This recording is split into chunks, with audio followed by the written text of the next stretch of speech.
ইন্নাল্লাযীনা ইউহিব্বুনা আন তাশিয়াল ফাহিশাতু ফিল্লাযীনা আমানু, যারা পছন্দ করে মুমিনদের মাঝে বেবিচার প্রসার করা। বেবিচার, যেটাকে কোরআনিক ভাষায় বলা হয় ফাহিশা। নীতি নৈতিকতার প্রশ্ন যেখানে থাকবে এটাকে বলে ফাহিশা।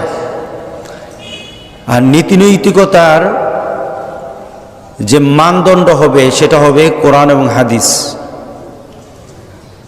আল্লাহ এবং রাসূল যে নীতি নির্ধারণ করেছেন সেটা দিয়ে যদি মূল্যায়ন করা হয়, আর ওই মূল্যায়নের সাথে যদি ওই কর্মটা মিল না থাকে, তাহলে সেটা ফাহিশা হয়ে যাবে। তো আল্লাহ সুবহানাহু ওয়া তাআলা বলছেন, ঈমানদারদের মধ্যে যারা বেবিচার প্রসার ঘটায় তাদের জন্য রয়ে গেছে লাহুম আযাবুন আলীম, তাদের জন্য রয়ে গেছে কষ্টদায়ক যন্ত্রণা। কষ্টদায়ক যন্ত্রণা কোথায় কোথায় হবে এটাও আল্লাহ অ্যাড্রেস করলেন, জানিয়ে দিলেন যে যারা ফাহিশা সৃষ্টি করবে, যার সমাজের মধ্যে মানুষের মধ্যে পাপাচার হয়, পাপাচারের প্রতি মানুষের আগ্রহ বেড়ে যায়, এমন কাজ যারা প্রতিষ্ঠিত করবে, এমন কাজ যারা চালিয়ে দিবে, আল্লাহ সুবহানাহু ওয়া তাআলা বলছেন তাদেরকে আমি কঠিন যন্ত্রণা দেব। এবার যন্ত্রণা কোথায় দেবে? মাঝে মাঝে আমরা চিন্তা করি, কাউকে বলি তোরে আখিরাতে কিন্তু ধরব, বলেন না? অনেক সময় আমরা বলি তোর বিচার আখিরাতে হবে। এমন একটা চিন্তা থাকতে পারে যারা খারাপ কাজ প্রতিষ্ঠিত করতেছে তাদের জন্য হয়তো আখিরাতে বিচার হবে, দুনিয়াতে কিছু হবে না। কিন্তু আল্লাহ সুবহানাহু ওয়া তাআলা কিন্তু জানিয়ে দিলেন, আযাবটার কথা আগে বললেন, কোথায় কোথায় হবে আল্লাহ পরে বললেন। আল্লাহ বলেন দুনিয়াতেও আযাব দেব, আখিরাতেও আযাব দেব। অর্থাৎ দুনিয়াতেও যারা এই ধরনের ফাহিশা করে, খারাপ কাজ করে, খারাপ কাজ পরিবেশ সৃষ্টি করে দেয় খারাপ কাজের, তাদের ব্যাপারে আল্লাহ সুবহানাহু ওয়া তাআলা কথা বললেন যে দুনিয়াতেও তোদেরকে গজব দেব, আখিরাতেও তোদেরকে গজব দেব। সুতরাং গজব শুধু আখিরাতে হবে তা নয়, দুনিয়াতেও তাদের জন্য গজব রয়ে গেছে। আল্লাহ সুবহানাহু ওয়া তাআলা এরপরে বলেন, ওয়াল্লাহু ইয়ালাম ওয়া আনতুম লা তা'লামুন, আল্লাহ জানেন, আল্লাহ সব বিষয়ে অবগত আছেন। ওয়া আনতুম লা তা'লামুন, তোমরা কিন্তু সব জিনিস জানো না, তোমরা জানো না, কিন্তু আল্লাহ বলেন সব কিছু আমার জানা আছে। এখন আসি এই আয়াতটার বিষয়ে। এখন আমরা বর্তমান সমাজের কিছু দিন দিবস, কিছু অবস্থা, কিছু কর্ম, কিছু নীতি, এই বিষয়ে একটু মূল্যায়ন করি। বর্তমান আমাদের সমাজে একটা বহুল পরিচিত দিবস সবার কাছে সমাদৃত হয়ে গেছে। সবার কাছে বলবো না, অনেকের কাছে সমাদৃত হয়ে গেছে। সবাই না হোক অনেকে এই দিবসটাকে মনে করে, ভিতরে ভিতরে একটু পুলকিত হয়, ভিতরে ভিতরে একটু নিজের ভিতরে একটু ভালোবাসা সৃষ্টি করে, মনে হয় যেন জোয়ার এসেছে, ভালোবাসার জোয়ার এসে গেছে। এই বিষয়টাকে আমাদের সমাজে প্রতিষ্ঠিত করা হয়েছে। প্রতিষ্ঠিত করেছে কারা? যারা আল্লাহর নীতি মানে না, যারা রাসূল সাল্লাল্লাহু আলাইহি সাল্লামের নীতি মানে না, যাদের কলিজায় আল্লাহর ভালোবাসা নেই, যাদের কলিজায় রাসূল সাল্লাল্লাহু আলাইহি সাল্লামের ভালোবাসা নেই, এমন কিছু দুষ্ট দুরাচার আমাদের সমাজে একটা ভালোবাসা দিবস সৃষ্টি করে দিল। জানে না এই সমাজের এমন ব্যক্তি পাওয়া যাবে না। গ্রামের ন্যূনতম কোনো ব্যক্তি, সে যদি কমসে কম একটু টিভি দেখে, তাকে ভালোবাসা দিবস জানতে হবে। গ্রামের একটা মূর্খ ব্যক্তি, বৃদ্ধ বয়সের কোনো ব্যক্তি, সে যদি কোনো কারণে মোবাইলটা চালাতে জানে, ভালোবাসা দিবস তার কাছে চলে আসবে। বহুলভাবে, অনেক ব্যাপকভাবে এই ভালোবাসা দিবসকে সমাজের মধ্যে সবার কাছে ছড়িয়ে দেওয়া হয়েছে। এখন সমাজের দুষ্ট যারা আছে তারা বলে ভালোবাসা দিবস, দিবসটা তো খারাপ না, ভালোবাসাই তো বলে, একটা দিনের জন্য ভালো যদি বাসে, খারাপটা কি? খারাপটা কি? আমি যদি বলি মদ খায় না, একটা দিন যদি মদ খায়, তা খারাপটা কি? এটার মধ্যে তো ভালো আছে, এটার মধ্যে তো খারাপও আছে। তাহলে কি যুক্তিসঙ্গত কথা হলো? খারাপ সবসময় খারাপ, ভালো সবসময় ভালো। খারাপ কখনো ভালো হতে পারে না, ভালো কখনো খারাপ হতে পারে না। এখন এটাকে এমনভাবে আমাদের সমাজে সৃষ্টি করে দিল যে এখন যুবক যুবতী নয়, বৃদ্ধ বৃদ্ধরা পর্যন্ত এখন চিন্তা করে একটা দিনের জন্য একটু ভালোবাসা মনের মধ্যে সৃষ্টি করি। এবার প্রশ্ন, ভালোবাসার স্রষ্টাকে, ভালোবাসা কে সৃষ্টি করেছেন? হ্যাঁ, আল্লাহ সুবহানাহু ওয়া তাআলা ভালোবাসা সৃষ্টি করেছেন। আমাদের অন্তরে যে ভালোবাসা আছে, ভালোবাসার স্রষ্টা আমি ব্যক্তিগতভাবে আমি নই। আমার ভিতরে যে চেতনা আছে, চেতনা আমি ব্যক্তিগতভাবে আমি নই। এটা স্রষ্টাকে আল্লাহ সুবহানাহু ওয়া তাআলা। আল্লাহ ভালোবাসা সৃষ্টি করেছেন, ওই ভালোবাসাকে আল্লাহ ডিভাইড করেছেন, ভাগ করে নিয়েছেন। একটা ভাগ ভালোবাসা রেখেছেন সৃষ্টি জগতের জন্য, সৃষ্টি জগতের জন্য। আর সেই ভালোবাসার এত মর্যাদা, আল্লাহর সৃষ্টির ভালোবাসা এত মর্যাদা, আল্লাহ বলেন আমি আমার কাছে 99 ভাগ ভালোবাসা রেখেছি। তাহলে ভালোবাসাটা ভালো না খারাপ? হ্যাঁ, ভালোবাসাটা একটা ইবাদত। ভালোবাসা ইবাদত। যেমন আপনি আল্লাহকে ভালোবাসতে চান, আল্লাহ সুবহানাহু ওয়া তাআলা বলেন আমাকে ভালোবাসা যাবে, আমাকে ভালোবাসতে হবে। ওয়াল্লাযীনা আমানু আশাদ্দু হুব্বান লিল্লাহ। মুসলমানের ঘরে জন্ম নিয়ে, মুসলমানের বাড়িতে বাস করে, মুসলমানের সাথে বাস করে, মুসলমানের সমাজে বাস করে আল্লাহর ভালোবাসা পাওয়া যাবে না। আপনি সব কিছু মুসলমানের সাথে চললেন, কিন্তু আল্লাহর ভালোবাসা পাওয়া যাবে না। আল্লাহ সুবহানাহু ওয়া তাআলা সেই ভালোবাসা কোন নীতিতে পাওয়া যাবে আমাদেরকে জানিয়ে দিলেন যে তুমি যদি আমাকে ভালোবাসতে চাও তাহলে তোমাকে একজনের নীতি নিয়ে আমার কাছে আসতে হবে। তিনি হলেন মুহাম্মদ রাসূলুল্লাহ। রাসূল সাল্লাল্লাহু আলাইহি সাল্লামের সুন্নতকে যদি তুমি আঁকড়ে ধরো তাহলে তুমি আমার ভালোবাসা পেয়ে যাবা। তাহলে ভালোবাসা অর্জন করা, আল্লাহর থেকে ভালোবাসা নেওয়া মানে কি? ইবাদত। আল্লাহর ভালোবাসা। আমি যদি কারো কাছে বলি আমি আল্লাহকে ভালোবাসি, এটা ইবাদত। এটা কি? আমি আমার মাকে ভালোবাসি, এটা কি? আমি আমার ভাই বোনকে ভালোবাসি, এটা কি? ইবাদত। আমি আমার স্ত্রীকে ভালোবাসি, এটা কি? ইবাদত। আমি আমার সন্তানকে ভালোবাসি, এটা কি? ইবাদত। আমি আমার মুমিন বান্দাদেরকে ভালোবাসি, এটা কি? ইবাদত। বলেন এটা কি? ইবাদত। কারণ ভালোবাসা আল্লাহর সৃষ্টি। যখন আপনার অন্তরে এই ভালোবাসা নিয়ে আপনি কারো কাছে দাবি করবেন, আর দাবিটা যদি হালালভাবে হয়, এটা ইবাদত হয়ে যাবে। এখন অবৈধভাবে কোনো মেয়েকে বললেন আমি ভালোবাসি, অবৈধভাবে কোনো মেয়ে কোনো ছেলেকে বলল আমি ভালোবাসি, ভালোবাসাটা কি হবে? পাপ হবে। ভালোবাসা কি হবে? পাপ হবে। কারণ অবৈধ পন্থায় যখন কোনো জিনিস হয়, বৈধ পন্থায় হবে ইবাদত হবে, অবৈধ পন্থায় হবে এটা কি হবে? গুনার কাজ হয়ে যাবে, গুনার কাজ হয়ে যাবে।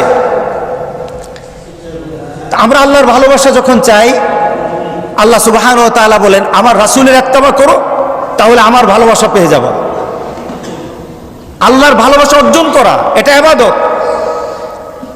ঠিক তদ্রুপ মুমিনদের জন্য আল্লাহ সুবহানাহু ওয়া তাআলা বলেন তোমার অন্তরে আমার ভালোবাসা থাকতে হবে, তোমার অন্তরের ভিতর আমার ভালোবাসা থাকতে হবে। সেই ভালোবাসাটা কি হবে? ভালোবাসাকে দুভাগে ভাগ করা যায়। ভালোবাসাটাকে দুটো ভাগে ভাগ করা হয়। একটা হলো মহাব্বতে আকলি, আরেকটা হলো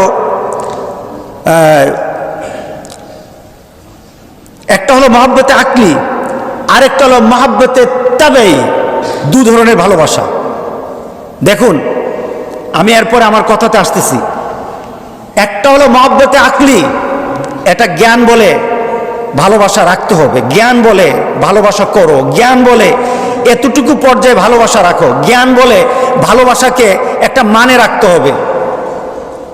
আরেকটা জ্ঞান নয়, নিজের সৃষ্টি বলে, নিজের ভিতর থেকেই বলে আমাকে ভালোবাসতেই হবে, আমাকে ভালোবাসতেই হবে। যেমন একটা ভালোবাসা যদি আমি বলি, আল্লাহ সুবহানাহু ওয়া তাআলা কিছু ফরজ কাজ অর্ডার করেছেন। আল্লাহ যে আমাদের জন্য ফরজ করেছেন, ওই ফরজের প্রতি একটু ভালোবাসা সৃষ্টি করা, এটা হলো জ্ঞানগত ভালোবাসা। কারণ এটা কি ফরজ। যেমন আমরা নামাজ পড়তে আসছি, এই যে নামাজটা পড়তে আসলাম, এটা আমাদের জ্ঞানগত একটা ভালোবাসার সৃষ্টি। আমরা নামাজ পড়তেছি, এটা ভালোবাসা আছে। ভালোবাসাটা কেন হয়েছে? নামাজ পড়া কি ফরজ। ঠিক আবার একটু ধাপে নেমে যাবে, যখন নামাজের পর্যায়ে ওয়াজিব চলে আসবে, তখন ভালোবাসা বলে ফরজ থেকে ওয়াজিবের ভালোবাসা টিকে হবে, একটু কমে যাবে। সুন্নতের পর্যায়ে যখন আসবে, ফরজ এবং সুন্নত, ফরজ ওয়াজিব সুন্নতের লেভেল একটু কমে আসবে, ভালোবাসার একটু তারতম্য হয়। নফল দিয়ে যখন আমরা ইবাদত করি, তখন আমার ভিতরে একটু ভালোবাসার মান এমন হয়, এটা নফল। কি বলেন, আসে না? যখন আপনি নফল ইবাদত করেন, তখন আল্লাহরই ইবাদত করেন, ভালোবাসা আছে, কিন্তু ফরজের মতো হবে না, ফরজের মতো হবে না। এই শ্রেণীর ভালোবাসা বলে ধাপে ধাপে ভালোবাসার অবস্থান, এটাকে বলা হয় মহাব্বতে আকলি। আরেকটা ভালোবাসা মহাব্বতে তাবেঈ, স্বভাবগত ভালোবাসা। আপনি কিছু খাচ্ছেন, আপনি কোথাও যাচ্ছেন, আপনি এখন ঘুমাতে যাবেন, আপনি কোনো জিনিস কারোর সাথে সম্পর্ক করলেন, তখন আপনার ভিড় থেকে একটা চলে আসলো যে আমি যা করতেছি এটা আমার আল্লাহর জন্য, আল্লাহ সন্তুষ্টির জন্য। আপনি ঘুমাতে যান, ঘুমাতে গিয়ে যখন আপনি মনে মনে চিন্তা করেন আমি তখন ঘুমাবো, আমার ঘুমটা যেন আল্লাহ তার ইবাদতের মধ্যে কবুল করে নেয়। আপনি মনে মনে আল্লাহর কাছে বললেন, মাবুদ আমাকে এমন একটা ঘুম দাও যে ঘুমটা ইবাদত হয়ে যায়। আপনি রাতের বেলা উঠে গেলেন, উঠে যখন তাহাজ্জুদের নামাজ পড়লেন, আপনাকে বাধ্য করা হয় না তাহাজ্জুদের নামাজ পড়া, আপনি তখন ভিতরে ভিতরে একটা ভালোবাসা সৃষ্টি হয়ে গেছে, আর ঘুমাতে পারলেন না, আপনি ঘুমাতে আর পারলেন না, আপনি দৌড়ে মুসল্লায় দাঁড়িয়ে গেলেন, আপনার ভিতরে একটা ফিলিংস, ওই ফিলিংসটা কোনো আকলগত না, এটা ভিতরগত। ওই ভিতরগত ভালোবাসা যখন সৃষ্টি হয়ে যায়, এটা হলো চূড়ান্ত একটা ভালোবাসা, চূড়ান্ত ভালোবাসা। এই চূড়ান্ত ভালোবাসার দিকে অগ্রসর হওয়া হলো মুমিনের কাজ। আসাদ্দু হুব্বান লিল্লাহ, মুমিন যখন ভালোবাসবে, তার ভালোবাসা দিন দিন বাড়তেই থাকবে, মুমিনের ভালোবাসা কমবে না। মুমিন তার ভালোবাসাকে কমাতে পারবে না। আল্লাহর সাথে, রাসূলের সাথে ভালোবাসা দিন দিন বাড়াতে থাকবে। আর বাড়ানোর মাধ্যম কি? মহাব্বতে আকলি যেটা আছে ওটা দিয়ে মহাব্বতে তাবির দিকে চলে যেতে হবে। চূড়ান্ত একটা চাহিদা নিয়ে আল্লাহর দরবারে নিজের মনের সাথে মিশে যাওয়া, নিজের দেহের সাথে ভালোবাসাকে মিশিয়ে দেওয়া, আল্লাহ ছাড়া কিছু না বুঝা, এটা হলো ভালোবাসা। সেই ভালোবাসা সৃষ্টি করেছেন কে? কার জন্যে? আল্লাহর জন্যে। কার জন্যে? আল্লাহর জন্যে। আপনি যখন আপনার মাকে বলেন আমি ভালোবাসি, আপনার মাকে ভালোবাসার কথা কেউই বলে নাই, বলেছেন আমার আল্লাহ।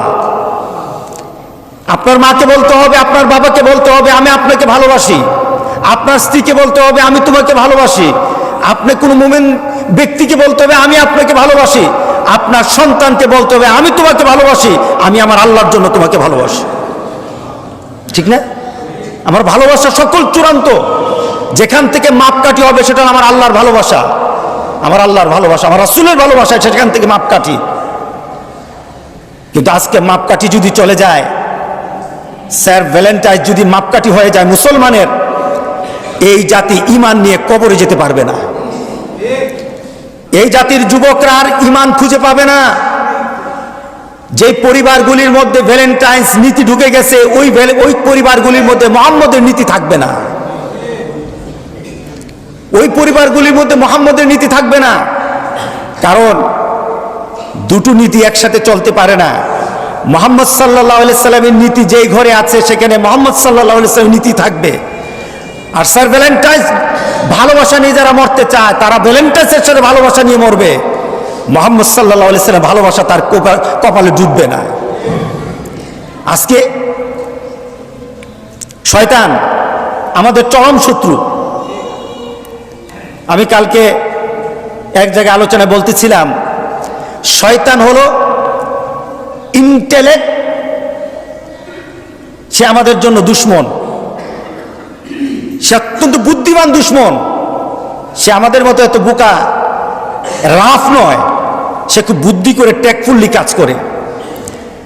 শয়তানের কাজ হলো আপনাকে নামাজ থেকে দূরে নিবে না, নামাজ পড়াবে কিন্তু নামাজ হবে না। শয়তান বলে এটাই তো আমি চাই। আপনার মধ্যে এমন একটা চিন্তা দিয়ে দিবে, আপনি মনে মনে চিন্তা করছেন আপনি মুসলমান। শয়তান বলে তোর চিন্তা চেতনার ভিতরে এমন কিছু চিন্তা ঢুকিয়ে দেব, তুই তো মুসলমান তো দূরের কথা, তুই আমার থেকে আরো বড় শয়তান। কিন্তু তুই মনে মনে চিন্তা করবি আমি তো মুসলমানের বাচ্চা, আমি তো মুসলমানের সন্তান। যেমন ভালোবাসা আল্লাহর সৃষ্টি, হবে তো আল্লাহর জন্যে, ভালোবাসা হবে রাসূলের জন্যে, মা বাবার জন্যে, স্ত্রীর জন্যে, পরিবারের জন্যে, মুমিনের জন্যে। মুসলমানের জন্য যেমন হবে ভালোবাসা, তেমন মানবতার জন্য হবে। এটাও আমাদের ঈমান। কিন্তু কেউ যদি আমার কাছে এসে বলে একটা অবৈধ ভালোবাসা, এই ভালোবাসাকে অনুসরণ করা দরকার। কারণ অবৈধ ভালোবাসার ভিতর তারা চিন্তা করে এর মধ্যে ভালোবাসা, অবৈধের মধ্যে কোনো ভালোবাসা হতে পারে না। অবৈধের মধ্যে আসে সকল ধরনের উচ্ছৃঙ্খলতা। আপনি বর্তমান সমাজের মধ্যে ভ্যালেন্টাইন্স ডে যখন পালন করা হয়, আমি কয়েক বছর আগে একটা বিদেশি একটা সংস্থার, ইসলামিক একটা সংস্থার একটা প্রোগ্রাম ছিল সোনারগাঁও হোটেলে। সেখানে রাতের বেলা বাংলাদেশের বেশ ওলামায়ে কেরামরা ছিলেন, আমিও ছিলাম সেখানে, এবং খুব এলিট পার্সনটা ছিল। কপাল খারাপ, সে রাত্রটা হয়ে গেছিল 14 ফেব্রুয়ারি। 14 ফেব্রুয়ারি এই সমাজের মধ্যে মানুষের কাছে, যুবকদের কাছে খুবই একটা উচ্ছলতার দিবস, উচ্ছলতার সময়, একটু আবেগ দেখানোর সময়, হারাম পন্থা একজনে আরেকজনের সাথে মিলার সময়। 14 ফেব্রুয়ারি সে হোটেলের মধ্যে সোনারগাঁয়, আমাদের কনফারেন্স রুমে ঢুকতে গিয়ে দেখি যে যুবক যুবতী দিয়ে পুরা হোটেলটা ভরা, উচ্ছ্বাস, গান হচ্ছে, সবার হাতে ফুল, চতুর্দিকে লেখা Valentine's day, happy Valentine's day. আমার চিন্তা হলো ওই যুবক যুবতীগুলি একটা, আমার মনে হয় না সেখানে সবাই হিন্দুর ঘরে জন্ম নিয়েছে, খ্রিস্টানের ঘরে জন্ম নিয়েছে। আমার মনে হয় না, অধিকাংশ যুবক যুবতীরা ছিল মুসলমানের সন্তান। ভ্যালেন্টাইন্স ডে পালন করছে। ওরা যখন বাড়িতে যাবে, ওরা যখন সমাজের সাথে মিশবে, ওরা যখন কোনো পরিবার পরিজনের সাথে মিশবে, তখন যদি তাকে বলা হয় তুমি মুসলমান না, তুমি অন্য ধর্মাবলম্বী, সে কি পরিচয় দিবে? আমি মুসলমান। কেন আমি মুসলমান? আমার বাপ মুসলমান, আমার মা মুসলমান। কিন্তু ভ্যালেন্টাইন্স ডে পালন করে সে ইসলামকে সেখানে রেখে এসেছে। ভ্যালেন্টাইন্স ডে পালন করে শয়তান বলল তোর ভিতরে যত ইসলামের, যত ধরনের ইমানের নূর ছিল, সব নূর আমি নষ্ট করে দিয়েছি। টের পাবা না, টের পাবা না, টের পাবা না। আমাদের সমাজে যেমন একটু এই চিন্তা আছে যে করলে কি হয়। কালকে একটা লেখা পড়তেছিলাম যে ভ্যালেন্টাইন্স ডে তাকে মারা হয়েছে, পেছনে কারণ কি ছিল? সে একটা অবৈধ প্রেম করেছে। আরেকটা কি ছিল, যে প্রেম করার কারণে ওই সমাজে এই ধরনের অবৈধ প্রেম মেনে নিত না। প্রেম করার কারণে যেমন তাকে হত্যা করা হয়েছে, তাকে আরেক কারণে হত্যা করা হয়েছে। কিন্তু অবৈধ প্রেম ভালোবাসা সৃষ্টি করে ফেলেছে। এখন অবৈধ প্রেম থাকার কারণে এই সমাজ বলে ভালোবাসার জন্য যারা নিজের জীবন দিল, এই ভালোবাসা আমরাও চাই। নাউজুবিল্লাহ বলেন না? আচ্ছা বলেন, যারা ভ্যালেন্টাইন্স ডে পালন করে তাদেরকে বলি, যদি ভালোবাসা ভ্যালেন্টাইন্স ডে ভালোবাসা স্যার ভ্যালেন্টাইনের ভালোবাসা পালন করো, তাহলে তোমারও মরতে হবে, কারণ সে তো ভালোবাসা করে মরছে। তুমি বাঁচবা কেন? তোমারও ফাঁসি দিতে হবে, তোমার ঘাড় উড়িয়ে দিতে হবে। তাহলে না তুমি ভ্যালেন্টাইন্সকে মানলা, তুমি পয়সা আসো মজ মারবা, আর ভ্যালেন্টাইন্স মরছে তারে পালন করবা।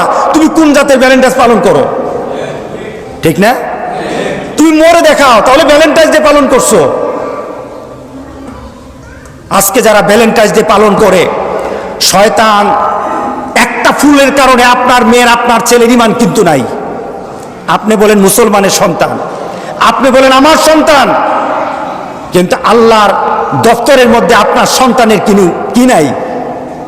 নামটা নাই। কারণ রাসূল সাল্লাল্লাহু আলাইহি সাল্লাম বলেছেন, মান তাশাব্বাহা বিকাউমিন ফাহুয়া মিনহুম। আপনার সন্তান মরবে, মুসলমান হয়ে মরবে না।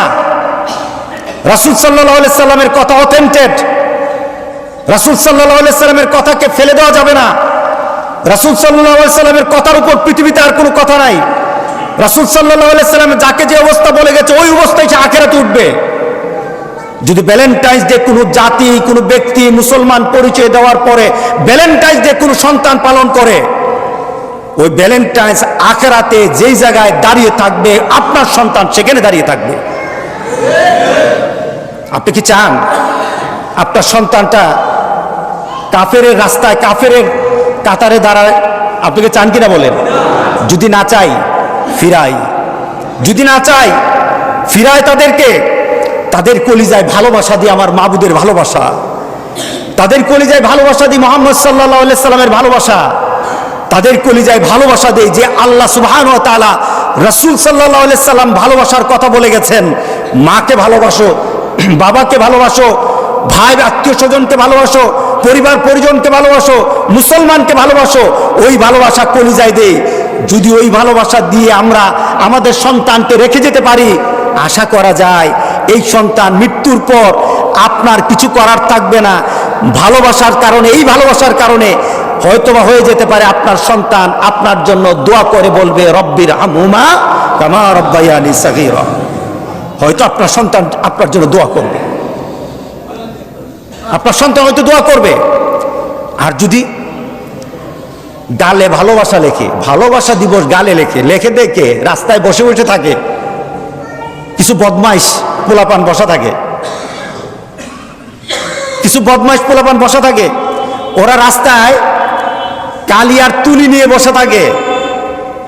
মা তার সন্তানকে নিয়ে রাস্তায় হাঁটে, বাবা হাঁটে, ছোট্ট বাচ্চা বায়না ধরে, আমি আমার গালের মধ্যে একটু ভালোবাসা লিখবো। ছোট্ট বাচ্চা বুঝে না, সে মনে করে ভালোবাসা কি দিবস, মজা মারা, এটাই তো দিবস। এখন মজা খাচ্ছে সে, ছোট্ট বাচ্চা বুঝে না। মাকে টেনে বললে, আমি গালের মধ্যে ভালোবাসা দিবস লিখবো। মা তাকে নিয়ে গেল, ফ্যাক্ট বলছি, সত্য ঘটনা। মা তাকে নিয়ে গেল ছেলের কাছে, গিয়ে বললে, আমার ছেলের গালের মধ্যে, আমার মেয়ের গালের মধ্যে লিখে দাও ভালোবাসা দিবস। এর কারণে পাপীটা কে হবে? দায়ুসকে, দুজকে কে যাবে? এটার জন্য মা বাবা দায়ী হবে। আমি বলি এটা মা বাবা না, এটা শয়তান থেকে আরো বড় শয়তান। কারণ যে মা বাবা তার মেয়ে, তার ছেলের চরিত্রকে ভালো রাখার জন্য প্রচেষ্টা চালায় না, এটা মা না, এটা বাবা না, এটা শয়তান থেকে আরো খারাপ। তুমি তোমার ছেলেকে, তোমার মেয়েকে চরিত্র শিক্ষা দিবা না, উস্কিয়ে দিবা আরো। মনে রেখে দিও, তোমার মৃত্যুর পর তোমার জন্য লানত আছে। গোটা মুমিনের লানত তোমার উপর, নবীদের লানত তোমার উপর।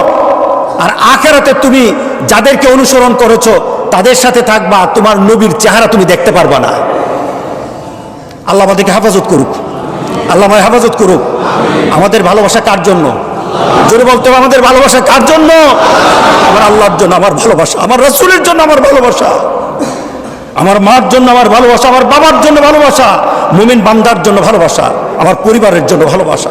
এই ভালোবাসা যেন নিয়ে আমাদের পরিবারকে সুন্দর করে সাজাতে চাই, যেমন সাজিয়ে গেছেন মুহাম্মদ রাসূলুল্লাহ সাল্লাল্লাহু আলাইহি সাল্লাম। ওই পরিবার যেন, ওই সমাজ যেন আমরা সাজাতে পারি, ওই ঘর যেন সাজাতে পারি, আল্লাহ যেন তৌফিক দান করে দেয়। আমিন।